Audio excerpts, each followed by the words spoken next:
भैया नागे को भागो, दुर्वासा भागो। महात्मा तपस्वी वीतराग उच्च कोटि का संत और भक्त के ऊपर अत्याचार किया, परिणाम क्या मिला?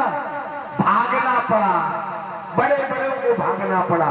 दुर्वासा के लिए कोई जगह नहीं, ब्रह्मलोक, इंद्रलोक, शिवलोक, विष्णु के चरणों में गिरे, बोले नहीं कर सकता कुछ, अगर बचना है तो वहीं जाओ जिसका अपराध किया। आज आ करके अम्बरीश के चरणों को पकड़ लिया। अरे अरे पाप, क्षमा क्षमा। अम्बरीश जी ने 1 वर्ष तक प्रतीक्षा की है कि जब आ जाएंगे तब हम पानी पिएंगे। गुरु जी 1 वर्ष बाद आए, आज उनको अपने हृदय से लगाया और चक्र सुदर्शन को प्रणाम किया। अगर तुम चाहते तो हमारी हत्या कर दो, लेकिन हमारे गुरु को क्षमा कर दो। ये भक्त है, ये अपराधी भक्त नहीं, ये सक्षम भक्त है, क्षमाशील भक्त है। उमा क्षमा श्राद्धों से अधिकार। शांति एक ऐसा साधन है, शांति एक ऐसी शक्ति है, शांति एक ऐसा आभूषण है। शांति के द्वारा आप त्रिलोक में विजय पा सकते हो। आप शांत रहो, सत्य बोलो, परमात्मा के सानिध्य में रहो। आज ऐसी कथाओं को सुनाया। इसके बाद विश्वरूप की कथा है। अनेक कथाओं की सुनाने के बाद में हरिश्चंद्र रोहित के हरित के बाहु, ऐसी भगवान इक्ष्वाकु वंश में राजा सगर की कथा, और उनकी के वंश में खट्वांग दीर्घ बाहु रघु पृथु तथा रघु अज दशरथ के राम लक्ष्मण और भरत शत्रुघ्न है, उनकी कथा को सुनाया है। क्योंकि राजा दशरथ के कोई पुत्र नहीं था, 3 रानियां हैं। भगवान की प्रार्थना करी है, सिंह ऋषि को बुलाया, 4 पुत्र हुए, नामकरण हुआ और उसके बाद विद्याधन हुआ। मिथिला में गए हैं, मिथिला में विजय प्राप्त की है। लंका में जाने के लिए वनवास यात्रा प्रारंभ की है। अनेक भक्तों को उद्धार करते हुए आज लंका विजय हुई है, केवल उद्धार हुआ। इसी पावन कथाएं भागवत महापुराण में 2 अध्याय में पूरी रामचरित्र को लिखा। रामायण 24 घंटे में पढ़ी जाती है, 24 घंटे में खंड पाठ होता है। मास पारायण भी है, 1 महीने में एक विश्राम है। एक पहला विश्राम, दूसरा विश्राम, 30 दिन में पूरी रामायण का पाठ, पूरा 7 कांड। ठीक है ना? कांड कितने हैं रामायण में? 7। कौन कौन से? बाल, फिर अयोध्या, फिर अरे भगवानों की बड़ी जुबान आई है। देखो 7 दिन है, 7 अमर ऋषि हैं, 7 मोक्ष की नदियां हैं और 7 ही दिन है और 7 ही आपके शरीर में गांठें हैं। और रामायण में भी 7 ही कांड है। एक है बाल कांड, एक है जिसमें भगवान का जन्म हुआ। अयोध्या में भगवान की जो अयोध्या है वो लीला कांड है, जिसमें जन्म के बाद पढ़ने गए, अयोध्या गए। अयोध्या के बाद में जब विवाह लीला आदि का अयोध्या कांड में वर्णन, और उसके बाद में जब जनकपुर से अयोध्या आ गए, उसके बाद में अरण्य कांड, फिर किष्किंधा कांड और फिर सुंदर कांड, फिर लंका कांड और फिर उत्तर कांड। ये 7 कांड है। ठीक है ना? तो सब में अलग अलग लीला, ये 7 लीलाएं, 7 अवस्थाएं। बाल लीला बाल कांड में, विवाह लीला अयोध्या कांड में, वन यात्रा अरण्य में, जंगल में बास किष्किंधा में, सीता की खोज सुंदर कांड में, लंका का ध्वंस करना लंका कांड में, सब राक्षसों को मार देना और उसके बाद वापस आ जाना अयोध्या, उत्तर कांड गद्दी पर विराजमान हो। यही है ना? और आपके शरीर में 7 गांठें कौन है बताओ? गांठ, ये घुटना नीचे वाला, जहाँ से पैर जुड़ता है नीचे, और जब नीचे वहाँ नीचे, ये पहली गांठ, दूसरी गांठ गुल्फ, ये घुटने परिया जिसको घुटने आजकल गड़बड़ ज्यादा हो रहा है। तीसरी गांठ कमर, चौथी गांठ नाभि और पांचवी गांठ हृदय यहाँ पर, और छठी गांठ कंठ और सातवीं गांठ दोनों भंगों के मध्य में। यही खोलना, यही चक्कर भी फंसता है। ये ध्यानावस्था है, इसको जिसने खोल लिया वैकुंठ चला गया। और इसने जिसको पुनर्जन्म से मृत्यु हो गई, मतलब पुनरम जन्मम पुनरम मृत्यु जो चक्र है समय का पहले का, उससे अगर मुक्त होना है तो इन द्वारों से मृत्यु न हो। कहां से प्राण निकलते हैं? और इसके अलावा ये सब बंद होता हो। उमन वालों तो खुलते नहीं, ये किसी का नहीं खुलता। देखो नाभि जो द्वार है, ध्यान देना, आपको हम बता रहे कौन नरक जाएगा और कौन स्वर्ग जाएगा।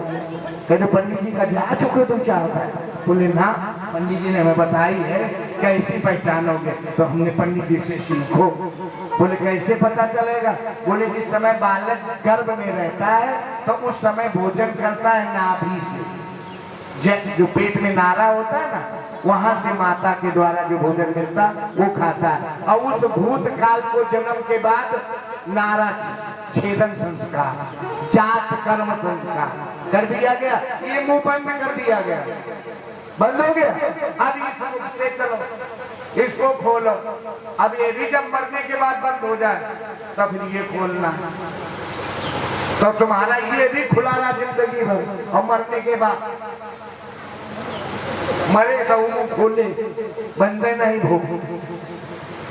हाँ, अगर भूतकाल के पेट के ये जो नाभि है, इसके नीचे के जो दो छिद्र हैं जिससे आप बाथरूम करते हो, दीर्घ शंका करते हो, अगर ये आंख बंद, नाक बंद, मुंह बंद, कान बंद, ये सब बंद, मरते समय बार बार देखती बात करो तो समझ लो हम की दंड पड़ रहा होगा।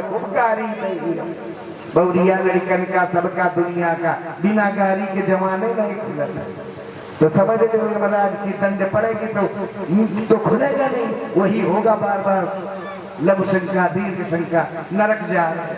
और जब आंख खुली हो तो सूर्य लोग जाता है प्राणी, नाक से प्राण निकले अश्विनी कुमार ले जाते पंच प्राण, से प्राण निकले अग्निवास है, मुखा अग्नि, अग्नि का वास है, इनसे भगवान अग्निदूत के द्वारा ब्रह्मलोक जीव जाता है। और जिस समय ये सब बंद हो, केवल लेटरिंग बात मरते समय, तो समझ लो अब पहचान लो कौन बुढ़ेवा जा रहे हैं ऊपर और कौन ये चुड़ैलिया बनके नीबी के ऊपर। बोलो गोविंद भगवान। सीताराम सीताराम सीताराम गाइए, राजा राम राजा राम राजा राम गाइए। सीताराम सीताराम सीताराम गाइए, राजा राम राजा राम राजा राम गाइए। सीताराम सीताराम सीताराम गाइए, राजा राम राजा राम राजा राम गाइए।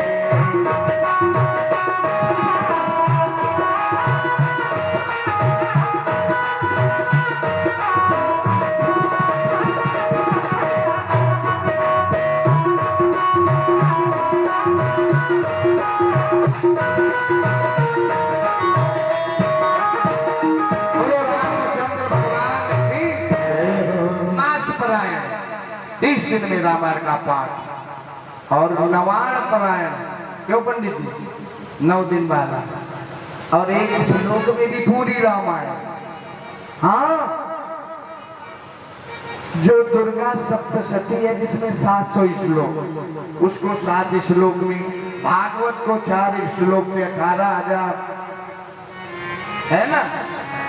और 36 श्लोकी भागवत भी है, 7 श्लोकी दुर्गा सप्तशती है, 1 श्लोकी रामायण है। बोले आदौ राम तपोवनादिगमनम, सबको मालूम है।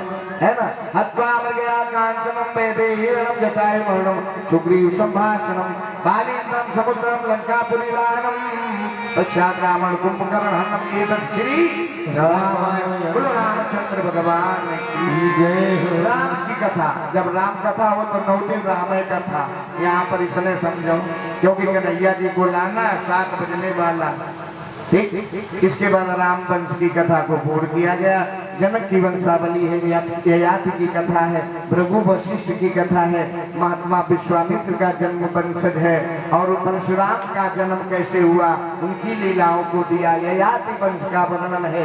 ऐसी संपूर्ण वंशों की वंशावली, मतलब इतनी बड़ी वंशावली है कि इसको महीनों में अगर गाया जाए, बताया जाए, समझाया जाए तो महीनों में इक्ष्वाक वंश के महा राजा चक्रवर्ती राजाओं की अनेक कथाएं, अद्भुत कथाएं हैं। राजा भगीरथ की कथाएं, कैसे गंगा जी आए, राजा सगर की कथाएं, हरिश्चंद्र की कथा, रोहित की कथा, मानधाता की कथा, त्रिशंकु की कथा, बहुत बड़ी बड़ी कथाएं, बहुत बड़ा हरि अनंत, हरि कथा अनंता। तो ऐसे में भगवान परीक्षित जी ने कहा हम सब कथाएं सुन चुके, लेकिन मेरा मन अभी तृप्त नहीं हुआ, अब हमें ऐसी कथा सुनाओ जिसके लिए मैंने तुम्हारे चरणों को अपने आपके शरण में मैं आया हूँ, मेरा कल्याण करो प्रभु। हम भी शरणागत हैं, उद्धार करो तो जाने। 2 बार भगवान का नाम, इसके बाद में भगवान की पुनीत ब्राह्मण कथा, कृष्णा जन्म की अवतार की कथा सुनेंगे। नाम जपुनेश जी ना चुराना, जिंदगानी का क्या है ठिकाना। नाम जपुनेश जी ना चुराना, जिंदगानी का क्या है ठिकाना। नाम जपुनेश जी ना चुराना, जिंदगानी का क्या है ठिकाना।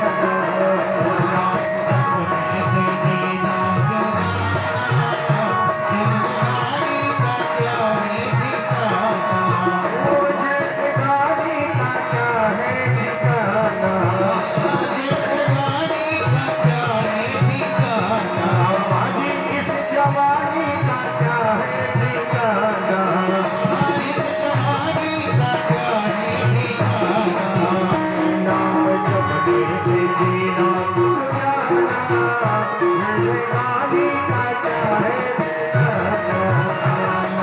जपुनेश जी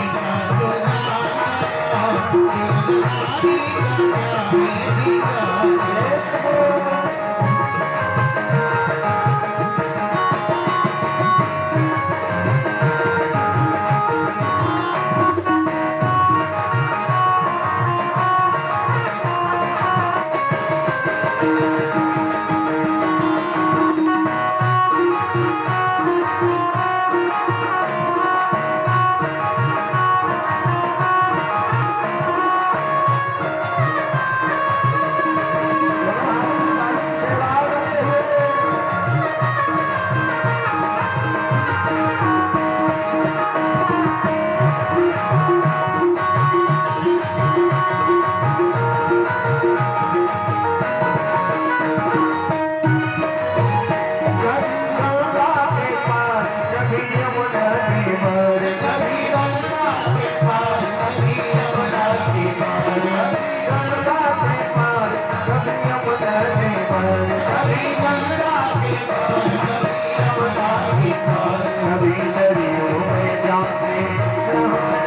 ताली में आवाज आ रही है यहाँ की तो सब बढ़िया भगवान।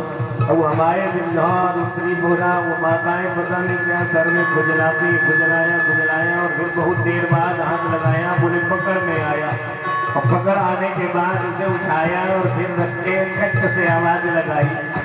आप लोगों की ताली से ज्यादा तो उसमें आवाज आती, कम से कम ताली इतनी तेज बजनी चाहिए कि पड़ोसी के कान में आवाज पहुंच जाए कि ताली बज रही। कभी गंगा के पार, कभी यमुना के पार, कभी गंगा के पार, कभी